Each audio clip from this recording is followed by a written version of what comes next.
have figured out that negative people are just like awesome. You want to find the most negative people you can, can't you? But the biggest problem that needs to be solved. Yeah, they do. All right, so that's the third icebreaker. Ready for that one? Yeah. Yep. Because I know what you're thinking. This would only work in Texas because people are so negative in Texas. Here in Pennsylvania, nobody's negative. I mean, here by the coffee machine at work, they're saying, "Oh man, look at my paycheck, they've overpaid me again." You know, my children are always perfect, the weather's great, I never any traffic when I drive, my favorite brand of beer is on sale, my sports team always wins. Everything's perfect here. People are so positive here in Pennsylvania, you couldn't use that icebreaker. So, let's use the next icebreaker, number 4, which is we're going to learn how to induce negativity. Right? I mean, you can't do anything unless you have a problem, right? And you can induce negativity instantly, on demand, anytime you want. You have that power with what? Maybe some exact sequences of words. How many people here are going to stop winging it in your business? That's a disaster, isn't it? Yeah. We need to learn the exact sequences for all the skills. You know, just an icebreakers, these aren't too hard, are they? So, if you want to induce negativity anytime on demand, should we write down this sentence? What are your 2 biggest, and then leave a blank space in front of the word problems. What are your 2 biggest blank space problems? Now, there's a reason we asked for 2, but no time for that tonight. Just, it works, okay? Everybody have it? Now, what are your 2 biggest blank space? And then put in the word problems. Let me give you an example of how this works. I go home tonight and my aunt's saying, "Oh, beautiful, wonderful party. The balloons are great, and everybody has perfect dresses." So I'd say, "Annie, what are your 2 biggest skin care problems?" "Oh, man. I have a only spot in the middle of my forehead, you know, flaky skin over here." Just two's all right, right? And after she says those, what are we going to say? We'd like to do something about it. Something about it. She says yes. She can, and we know how girls sound. So you go home, your worthless brother-in-law is waiting there. He says, "Oh, yeah, everything's, you know, blah, blah, blah, work, you know, blah, blah. I got this great new job. Now I work, you know, 4 hours a week instead of only 2 where I did before. And now I have more hours, and I get to hold beer in one hand and a wrench in the other hand." You know. So when he finally takes a breath, he says, "What are your 2 biggest career problems?" "Career? I don't have a career. The boss hates my guts. He works overtime, you know, transfer that, blah, blah, blah." And then you're going to say, "Do something about it." And people say, "Man, you know, all the things are going up, you know, all the expensive groceries are going through, the gas price is just like unbelievable. I mean, everything's going up, we're not getting pay raises," and what are you going to say? Do something about it. And if they do, yeah, you can lower their electric bill, right? And if they don't, you say, "What else bothers you?" All you have to do is ask what people have 2 biggest career problems, skin care problems. Oh, how many people here sell vitamins or some sort of nutrition? All right.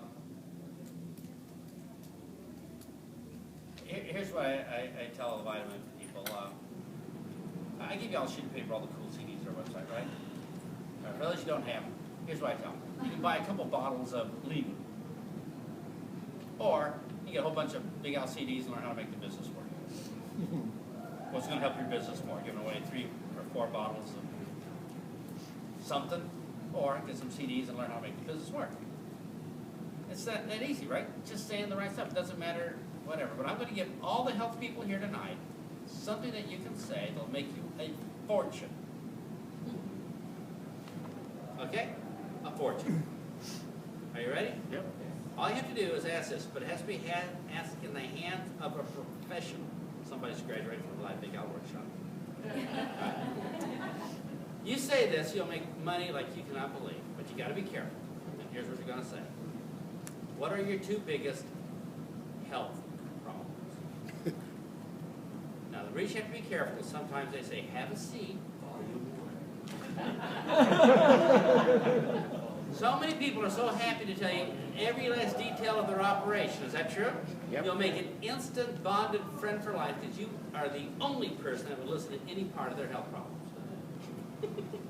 And after they tell, how the herniated disc was, taken out, and how much blood they had to use, and what kind of antibiotic, and what the nurse said that night, at some point you want to cut your losses and say, would you like to do something about it? But you ask people, what are your two biggest health problems? You will make so much money. People will love you just for asking. Instant bonding. So how many people here think that you can create negativity instantly on demand? So let's take a look where we've gone so far tonight. I go to a party. I don't know what to say, and I stand in the corner and I star.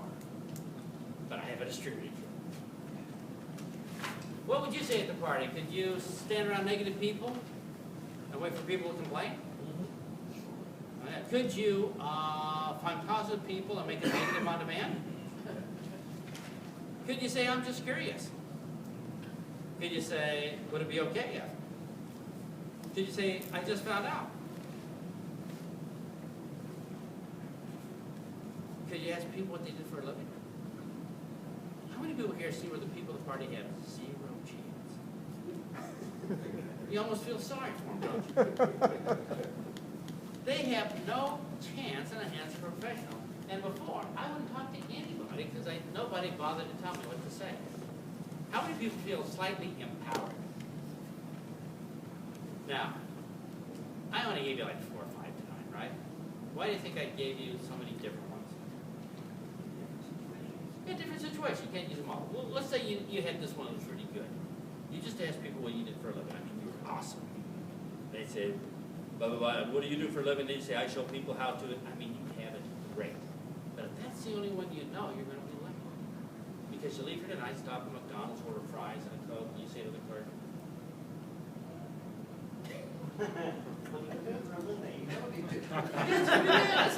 they might be offended.